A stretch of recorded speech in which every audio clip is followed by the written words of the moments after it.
अस्सलाम वालेकुम दोस्तों, मेरा नाम डॉक्टर लियसगर है और आज की इस वीडियो में हम डिस्कस करने जा रहे हैं बेसिक एमसीक्यू ऑफ जेनेटिक्स के सेकेंड ईयर बायोलॉजी के हम कुछ बेसिक एमसीक्यू जेनेटिक्स के चैप्टर के हम डिस्कस करने जा रहे हैं। तो जिन जिन बच्चों को लाइव वीडियो की नोटिफिकेशन रिसीव हो गई हो तो वो इस वीडियो का लिंक अपने तमाम दोस्तों तक शेयर कर लें ताकि वो भी आज के इस लाइव सेशन में पार्टिसिपेशन कर सकें। और जिन जिन बच्चों को लाइव वीडियो की नोटिफिकेशन रिसीव हो गई हो तो वो लाइव चैट कमेंट में अपना नाम और अपने शहर का नाम लिखें। इससे हमें यह आइडिया होता है कि पाकिस्तान के किन किन शहर से हमारे इस लाइव लेक्चर को सुना जा रहा है। तो आज हम स्टार्ट करने जा रहे हैं जेनेटिक्स के बेसिक एमसीक्यू को। याद रहे रजिस्टर्ड ग्रुप के अंदर हम ए लेवल्स के बहुत सारे एमसीक्यू जेनेटिक्स का डिस्कस कर चुके हैं और साथ ही साथ जेनेटिक्स के बहुत से बेसिक एमसीक्यू भी हम ऑलरेडी बहुत सारे डिस्कस कर चुके हैं। हम मजीद अपनी एमसीक्यू बैंक की एक्सप्लेनेशन में क्या करने जा रहे हैं, इजाफा करने जा रहे हैं। तो आइए हम स्टार्ट करते हैं। हर एमसीक्यू का आंसर देने के लिए आपके पास 30 सेकेंड है। तो सबसे पहला एमसीक्यू बिल्कुल बेसिक है और आहिस्ता आहिस्ता फिर एमसीक्यू का लेवल हम मुश्किल करते जाएंगे। The basic unit of biological information is option A locus, option B gene, option C phenotype, option D genotype. The basic unit of biological information is basic unit biological information की जो basic unit है वो क्या है। Option ए में कहा जा रहा है लॉकस, ऑप्शन बी में कहा जा रहा है जीन, ऑप्शन सी में कहा जा रहा है फिनोटाइप और ऑप्शन डी में कहा जा रहा है जीनोटाइप। तो चार ऑप्शन हमारे पास इस वक्त स्क्रीन पर मौजूद है और आपने एक ऑप्शन सेलेक्ट करना है। The basic unit of biological information is. तो करेक्ट आंसर जल्दी से लाइव चैट्स कमेंट में लिखें। बहुत ही आसान एमसीक्यू। करेक्ट आंसर हमारे पास है gene. The basic unit of biological information is gene. B is the correct answer. Next MCQ इस वक्त हमारे सामने स्क्रीन पर मौजूद है। Partner of a gene pair are called. Gene pair है ना, जीन का जो एक पेयर होता है उसमें पार्टनर्स जो होते हैं उन पार्टनर्स के लिए क्या वर्ड यूज किया जाता है। तो जिन्होंने हमारा लेक्चर अटेंड किया ना, the basic concept of genetics, basic concept of genetics में छोटी छोटी डेफिनेशन हमने जो है वो एक्सप्लेन की है। तो जिन्होंने वो लेक्चर अटेंड किया होगा उनके लिए बहुत आसान है। Partners of gene pair are called. Option A loci, option B alleles, option C genotype and option D phenotype. तो चार ऑप्शन हमारे पास इस वक्त स्क्रीन पर मौजूद हैं। आपने एक ऑप्शन सेलेक्ट करना है। Partners of a gene pair, gene pair के जो पार्टनर्स होते हैं उन्हें आपस में क्या कहा जाता है। तो correct answer is option B allele. Gene का जो पेयर होते हैं उसमें जो पार्टनर्स होते हैं उन्हें एलील्स का नाम दिया जाता है। एलील का जो डिफरेंट डिटेल कॉन्सेप्ट है वो बेसिक कॉन्सेप्ट ऑफ जेनेटिक्स वाले लेक्चर में हमने एक्सप्लेन किया।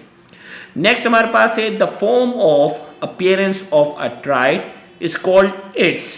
Option A locus, option B gene, option C phenotype, option D genotype. The form of appearance of trait, किसी भी ट्रेट किसी भी कैरेक्टर का जो अपीयरेंस होता है उसे क्या कहते हैं। बहुत ही आसान एमसीक्यू, जिनकी जेनेटिक्स की बेसिक अगर अच्छी है उनके लिए बहुत आसान है। उसे क्या कहते हैं, लॉकस, जीन, फिनोटाइप या जीनोटाइप। तो इस एमसीक्यू का करेक्ट आंसर हमारे पास क्या है। इस एमसीक्यू का करेक्ट आंसर हमारे पास है सी फिनोटाइप। फिजिकल अपीयरेंस होती है ना किसी भी कैरेक्टर की, किसी भी ट्रेट की जो फिजिकल अपीयरेंस होती है उसे हम क्या कहते हैं, फिनोटाइप। तो C is the correct answer. Next MCQ हमारे पास इस वक्त स्क्रीन पर मौजूद है। The gene in an individual for a particular trait is referred to as its. Option A locus, option B gene, option C allele, option D genotype. चार option हमारे पास हैं, एक ऑप्शन सेलेक्ट करना है। 30 सेकेंड के अंदर इस एमसीक्यू का आंसर देना है। The genes in an individual for a particular trait is refer to as. एक पर्टिकुलर ट्रेड के किसी भी जानदार के अंदर, किसी भी लिविंग ऑर्गेनिज्म के अंदर एक मखसूस ट्रेड के, एक मखसूस कैरेक्टर के जो जीन्स पाए जाते हैं उसे क्या कहते हैं। ऑप्शन ए में कहा जा रहा है उसे लॉकस कहा जाता है, ऑप्शन बी में कहा जा रहा है उसे जीन कहा जाता है, ऑप्शन सी में कहा जा रहा है उसे एलील कहा जाता है और ऑप्शन डी में कहा जा रहा है वो उसकी जीनोटाइप कहलाती है। तो उसका करेक्ट आंसर हमारे पास क्या है, जीनोटाइप का हमने डिटेल कॉन्सेप्ट ऑलरेडी एक्सप्लेन किया हुआ है। तो इसका करेक्ट आंसर हमारे पास है D, genotype is the correct answer. Next MCQ इस वक्त हमारे पास स्क्रीन पर मौजूद है। all the genes or allele found in a breeding population at a given time are collectively called. Option A genome, option B genotype, option C gene pool और option D में कहा जा रहा है जेनेटिक लाइब्रेरी। जितने भी gene हैं, जितने भी एलील हैं, found in a breeding population. Breeding population का मतलब है जो आपस में अपनी न्यू जनरेशन को प्रोड्यूस कर सकते हैं एट अ गिवन टाइम, एक मखसूस टाइम में जितने भी जीन उस पॉपुलेशन में जो पाए जाते हैं उसे क्या कहते हैं। ऑप्शन ए में कहा जा रहा है उसे जीनोम कहते हैं, ऑप्शन बी में कहा जा रहा है उसे जीनोटाइप कहते हैं, ऑप्शन सी में कहा जा रहा है उसे जीन पूल कहते हैं और ऑप्शन डी में कहा जा रहा है उसे जेनेटिक लाइब्रेरी कहते हैं। तो चार ऑप्शन हमारे पास इस वक्त स्क्रीन पर मौजूद हैं। आपने एक ऑप्शन सेलेक्ट करना है। देखते हैं करेक्ट आंसर कितने बच्चों का आता है। तो इसका करेक्ट आंसर हमारे पास है C gene pool is the correct answer. Correct answer क्या है? C gene pool is the correct answer. Next हमारे पास है a sample population of 100 diploid plants, some of which bear red flower and other white flower has a sum total of 200 of all the different alleles for particular color trait as its. Option A phenotype, option B genotype, option C gene pool and option D genome. चार option हमारे पास हैं। एक option आपने select करना है। देखते हैं करेक्ट आंसर कितने बच्चों का आता है। तो इसमें हमें कहा जा रहा है एक सैंपल, एक पॉपुलेशन जो है उसका सैंपल दिया गया है जिसमें क्या है 100 डिप्लॉयड प्लांट, जिसमें 100 डिप्लॉयड प्लांट है। Some of which bear red flower, जिनमें से कुछ के फ्लावर जो है वो रेड हैं, अदर्स वाइट फ्लावर, कुछ के वाइट हैं। Has a sum total of 200 of all different allies for flower colour trait, जिसमें 200 डिफरेंट किस्म के एलील है फ्लावर के कलर के लिए। उन्हें इस उस पूरे एलील को हम क्या नाम देंगे? फिनोटाइप, जीनोटाइप, जीन पूल या जीनोम। इन तमाम के लिए कंबाइंड वर्ड क्या यूज किया जाएगा? इन तमाम के लिए कंबाइंड वर्ड यूज किया जाएगा ऑप्शन सी जीन पूल का। इन तमाम के लिए कंबाइंड वर्ड क्या यूज किया जाएगा? जीन पूल का वर्ड यूज किया जाएगा। C is the correct answer. Next हमारे पास है Mendel apprised perform series of breeding experiments on. Mendel जो है उन्होंने ब्रीडिंग एक्सपेरिमेंट किस पे किया? ऑप्शन ए में कहा जा रहा है एडेबल पी, ऑप्शन बी में कहा जा रहा है गार्डन पी, ऑप्शन सी में कहा जा रहा है ड्रोसोफिला, ऑप्शन डी कौन। मेंडल ने अपना जो क्लासिकल एक्सपेरिमेंट किया था, ब्रीडिंग एक्सपेरिमेंट, यानी एक जनरेशन से दूसरी जनरेशन, दूसरी से तीसरी जनरेशन, जो इसके एक्सपेरिमेंट्स थे वो इनमें से कौन से लिविंग ऑर्गेनिज्म पे थे? तो करेक्ट आंसर इसका है गार्डन पी। करेक्ट आंसर हमारे पास क्या है? B garden pea is the correct answer. Next MCQ इस वक्त हमारे सामने स्क्रीन में मौजूद है। The trait that has two clear cut alternative form और varieties are term. Option A phenotype, option B genotype, option C true breeding trait, option D contrasting trait. वो trait that has two clear cut alternative, जिसके दो clear cut alternatives मौजूद है। जैसे अगर मैं कहूँ अगर एक येलो सीडेड प्लांट है तो दूसरा ग्रीन सीडेड, बाकी तमाम फीचर्स सेम हो, क्लियर कट जो है वो डिफरेंस हो या वेराइटीज हो, उनके लिए क्या वर्ड यूज किया जाता है? फिनोटाइप कहते हैं, जीनोटाइप कहते हैं, ट्रू ब्रीडिंग ट्रेट कहते हैं या कंट्रास्टिंग ट्रेट कहते हैं। तो चार ऑप्शन हमारे पास इस वक्त स्क्रीन पर मौजूद हैं और आपने एक ऑप्शन सेलेक्ट करना है। वो ट्रेट जिसके दो क्लियर कट अल्टरनेटिव फॉर्म या वेराइटीज होते हैं उन्हें हम क्या कहते हैं? तो इसका करेक्ट आंसर हमारे पास जो है D contrasting trait. Contrasting trait कहलाता है। यह येलो सीडेड प्लांट और ग्रीन सीडेड प्लांट में कलर जो है वो क्या है? कंट्रास्टिंग ट्रेट है। तो इसका करेक्ट आंसर हमारे पास है डी। नेक्स्ट हमारे पास इस वक्त स्क्रीन पर एमसीक्यू मौजूद है। Mendel focused on how many contrasting pairs और trait during his work with garden pea. Garden pea पर वर्क करने के दौरान मेंडल ने कितने contrasting, how many contrasting pair of traits, कितने कंट्रास्टिंग पेयर ऑफ ट्रेट्स पर उसने वर्क किया? ऑप्शन ए में कहा जा रहा है 1, ऑप्शन बी में कहा जा रहा है 3, ऑप्शन सी में कहा जा रहा है 6 और ऑप्शन डी में कहा जा रहा है 7। तो चार ऑप्शन हमारे पास इस वक्त जो है वो स्क्रीन पर मौजूद है और आपने एक ऑप्शन सेलेक्ट करना है।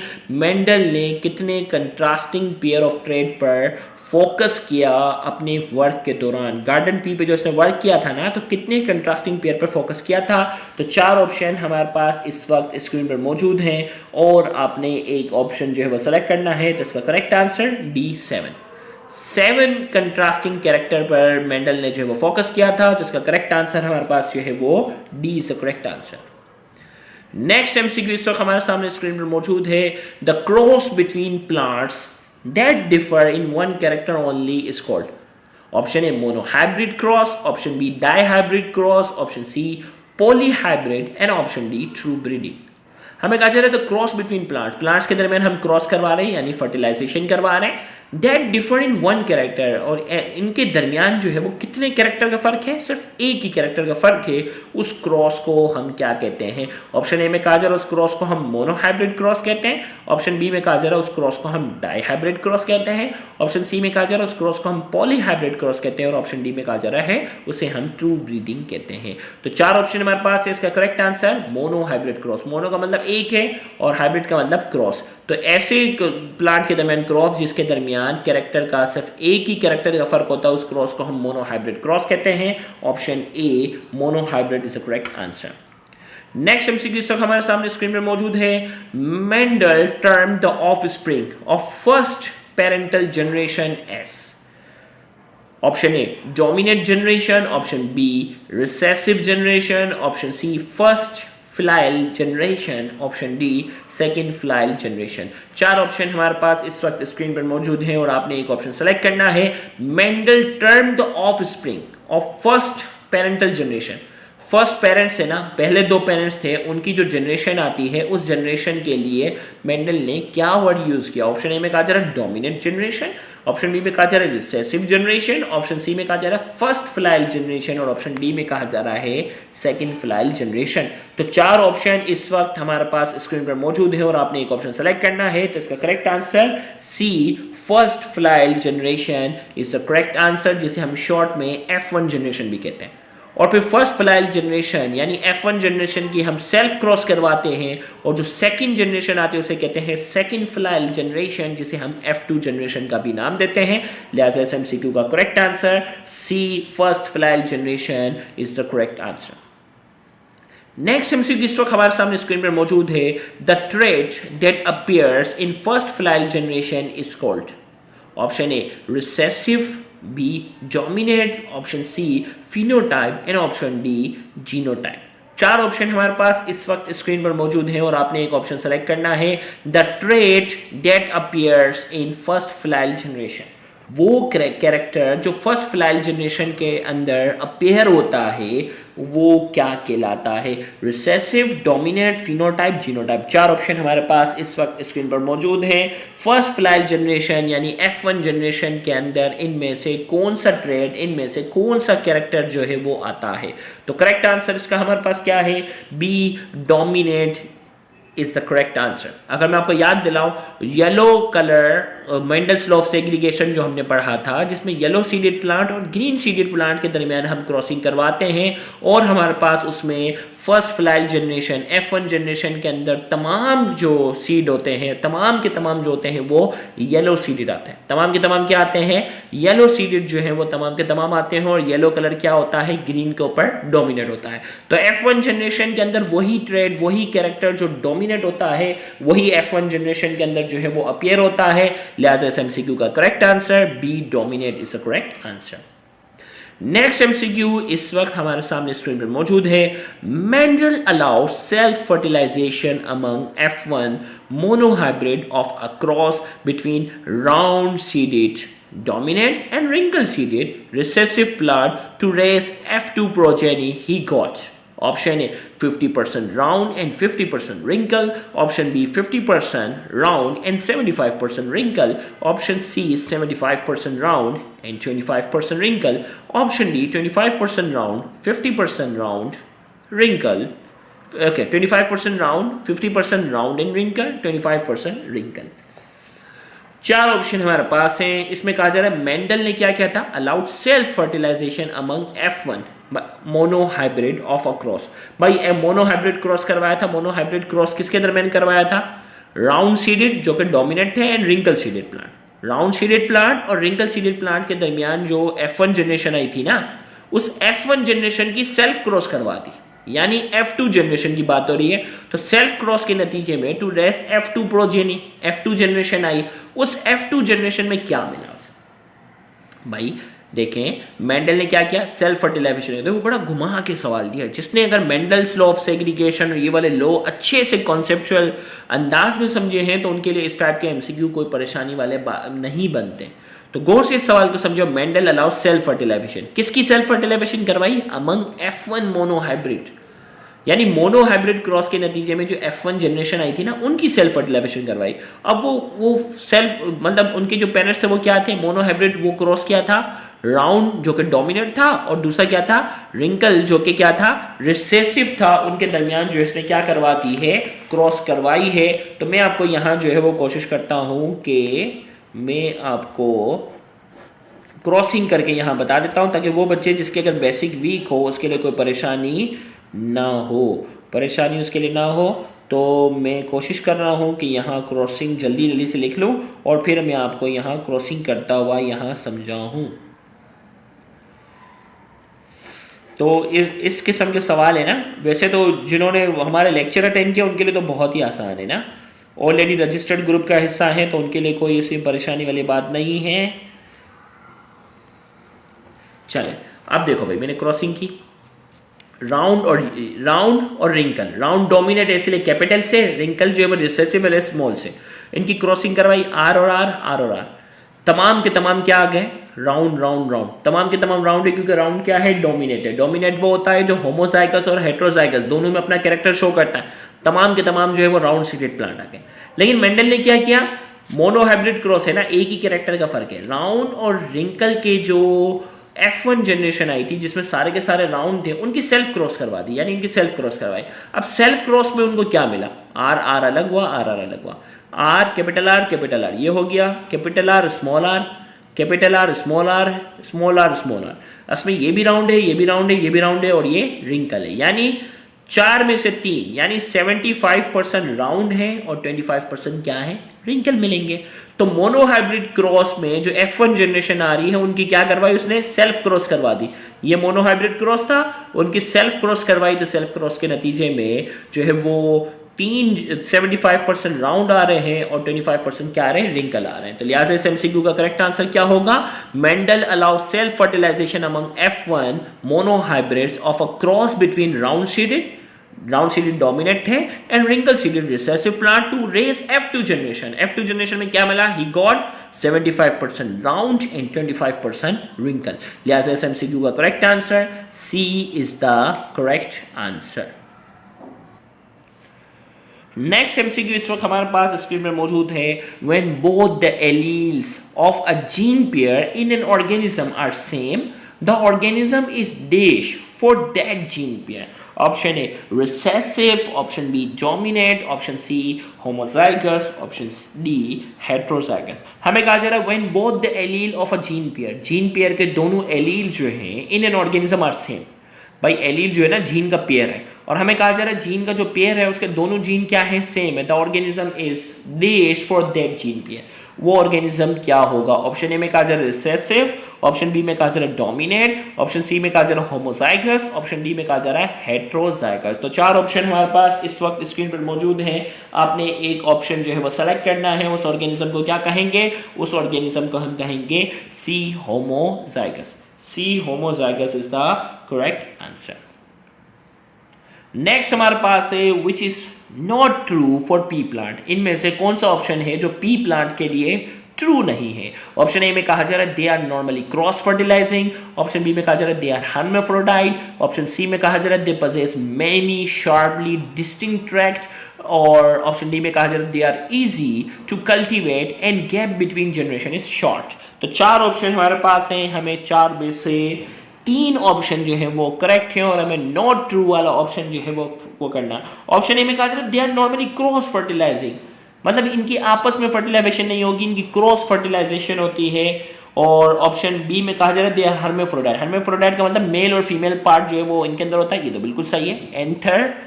एंथर और कार्पल वाला पार्ट तो मौजूद है ना, ये तो होता है हर फ्लावर में, हर फ्लावर नहीं मतलब ज़्यादातर फ्लावर में जो कंप्लीट फ्लावर होते हैं। तो बी तो सही है। सी में कहा जाता है they possess many sharply distinct track. इनके जो डिस्टिंक्ट ट्रैक जो हैं बहुत शार्प है। मेंडल ने 7 कैरेक्टर लिए थे ना, जिसमें हमारे कोर्स में जो है वो राउंड शेप भी लिया, green colour, yellow colour, round, wrinkle, ये जो है ये भी सही है।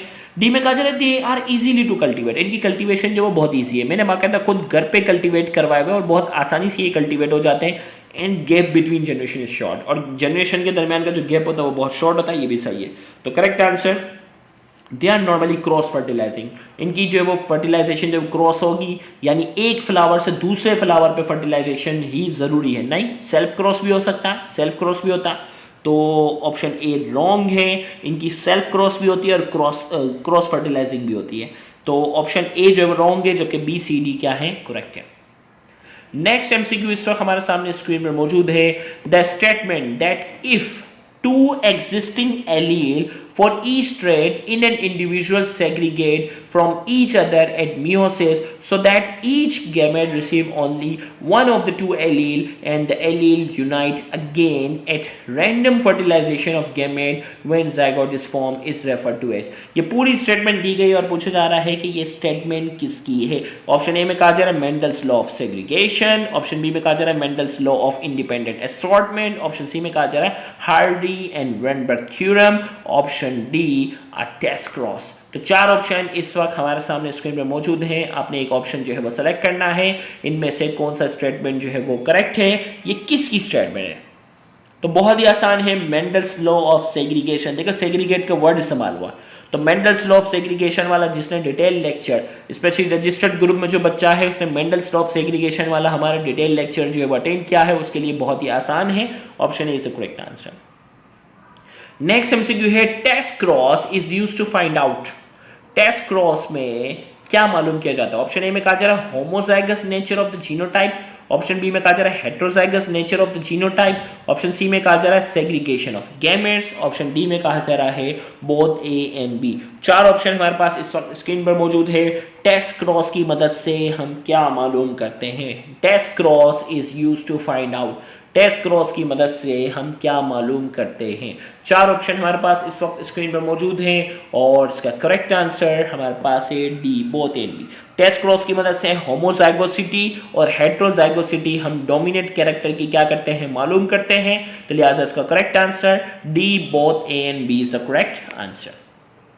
नेक्स्ट एमसीक्यू इस वक्त हमारे सामने स्क्रीन में मौजूद है, a single wrinkle seed in the progeny of a cross between heterozygous round plant is a convincing proof of. A single wrinkle seeded in the progeny of a cross between heterozygous round RR plant is a convincing proof of। Option A homozygous nature of the parent plant, heterozygous nature of the parent plant, dominant nature of the parent plant, D receive nature of parent plant। चार option हमारे पास इस वक्त screen पर मौजूद हैं, आपने एक ऑप्शन सेलेक्ट करना है। a single wrinkle seeded in the progeny of a cross between heterozygous। अगर आपको मालूम है इससे पहले जो मैंने क्रॉस बताया ना, अभी जो क्रॉसिंग थी ना, ये भी राउंड सीडेड है, ये भी राउंड सीडेड है, और राउंड सीडेड के नतीजे में एक सिंगल रिंकल सीडेड आ रहा है ना। तो रिंकल सीडेड क्यों आया, क्योंकि ये दोनों क्या आते हैं, हेट्रोजाइगस थे ना। अगर ये दोनों होमोजाइगस होता, ये भी कैपिटल आर होता, ये भी कैपिटल आर है, ये भी कैपिटल आर है, ये भी कैपिटल आर है, तो क्या कभी रिंकल सीडेड आता, कभी भी नहीं आता। ये तब आता है ये हेट्रोजाइगस को शो कर रहा है। तो यहाँ यही कह रहा है a single wrinkle seeded plant, single wrinkle seed जो है वो आ रहा है प्रोजेनी, प्रोजेनी का मतलब नस्ल में, of a cross between heterozygous round plant is a convincing proof of. तो ये हेट्रोजाइगस राउंड प्लांट की क्रॉसिंग के नतीजे में एक सिंगल रिंकल सीडेड प्लांट जो आता है नई जनरेशन में, ये कन्विंसिंग प्रूफ है किसका, heterozygous nature of the parent plant. Parent plant की ये हेट्रोजाइगस नेचर को क्या कर रहा है, इसको प्रूफ कर रहा है। लिहाजा इस एमसीक्यू का जो करेक्ट आंसर हमारे पास है option B is the correct answer. Next MCQ हमारे पास है, what happen when both allele of a gene pair independently express in a heterozygous zygote। Option A dominance, option B incomplete dominance, option C over dominance and option D codominance. तो चार option हमारे पास जो है इस वक्त screen पर मौजूद हैं, आपने एक ऑप्शन सेलेक्ट करना है। हमें कहा जा रहा है व्हाट हैपन, क्या होगा when both allele of a gene pair independently express in heterozygous.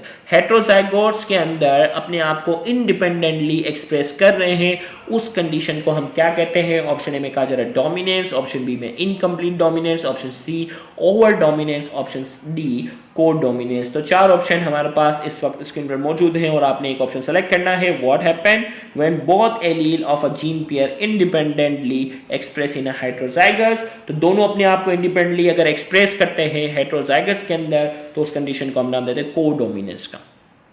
Complete dominance के अंदर क्या होता है? एक ही जो होता है वो एक्सप्रेस करता है, रिसेसिव अपने आप को एक्सप्रेस नहीं करता। लेकिन अगर हेट्रोजाइगस कंडीशन के अंदर दोनों अपने आप को एक्सप्रेस करना शुरू कर देते हैं, तो उस कंडीशन को हम कोडोमिनेंस का नाम देते हैं। नेक्स्ट एमसीक्यू इस वक्त हमारे पास है, when two contrasting pair of a trait are followed in the same cross, their allele assorted independently into gametes, this is known as option A Mendel's law of segregation, option B Mendel's law of independent assortment, option C Punnet's square, option D law of probability। तो 4 option हमारे पास इस वक्त screen में मौजूद हैं। एक statement दी गई है और आपको कहा जा रहा है उस स्टेटमेंट को पहचानना है, ये किस लॉ की स्टेटमेंट है। तो इसका हमारे पास करेक्ट आंसर हमारे पास क्या है? Mendel's law of independent assortment. Mendel's law of independent assortment पे हमने पूरा एक डिटेल लेक्चर जो है वो रिकॉर्ड किया हुआ है, रजिस्टर्ड ग्रुप में प्रोवाइड किया हुआ है। तो जिन्होंने इस लेक्चर को अटेंड किया है उनके लिए ये एमसीक्यू बहुत ही आसान है। तो इस एमसीक्यू का करेक्ट आंसर हमारे पास क्या है? B Mendel's law of independent assortment. तो यहां जाकर हम अपने आज के लाइव लेक्चर को एंड करते हैं। अगर आप एंट्री टेस्ट की तैयारी कर रहे हैं मेडिकल कॉलेज में एडमिशन टेस्ट की, तो मैं आपको सजेशन दूंगा कि आप हमारे रजिस्टर्ड ग्रुप का हिस्सा लाजमी बने। रजिस्टर्ड ग्रुप में कंप्लीट कोर्स के जो है वो वीकली बेस पर लेक्चर्स प्रोवाइड किए जाते हैं और उसके बाद सॉफ्टवेयर के थ्रू बाकायदा जो है वो स्टूडेंट का टेस्ट लिया जाता है और उसमें बाकायदा उनको स्कोर और उस टेस्ट में अपीयर होने वाले तमाम स्टूडेंट का स्कोर जो है वो बाकायदा डिस्प्ले किया जाता है। उससे आपको मेरिट, उससे आपको कंपटीशन का अंदाजा होता है। और साथ ही साथ पिछले 3 सालों से जितने भी हम एमसीक्यू एक्सप्लेन कर चुके हैं, चाहे वो ए लेवल्स के हों, ओ लेवल्स के हों, डिफरेंट बुक्स के उन एमसीक्यू की तादाद हजारों के अंदर है। और याद रहे, इतने ज़्यादा एमसीक्यू की एक्सप्लेनेशन फिजिकल कोचिंग सेंटर्स के अंदर जो इंस्टीट्यूट वगैरह में एक्सप्लेन किए जाते हैं, उतने हजारों एमसीक्यू वहां एक्सप्लेन करना मुमकिन नहीं होता, क्योंकि पिछले 3 सालों से हम जो एमसीक्यू वहां एक्सप्लेन किए जा रहे हैं वो तमाम वहां उस रजिस्टर्ड ग्रुप में प्रोवाइड किए जाते हैं। तो मैं आपको सजेशन दूंगा कि एंट्री टेस्ट की तैयारी के लिए रजिस्टर्ड ग्रुप का हिस्सा लाजमी बने। Thank you very much. अल्लाह हाफ़िज़।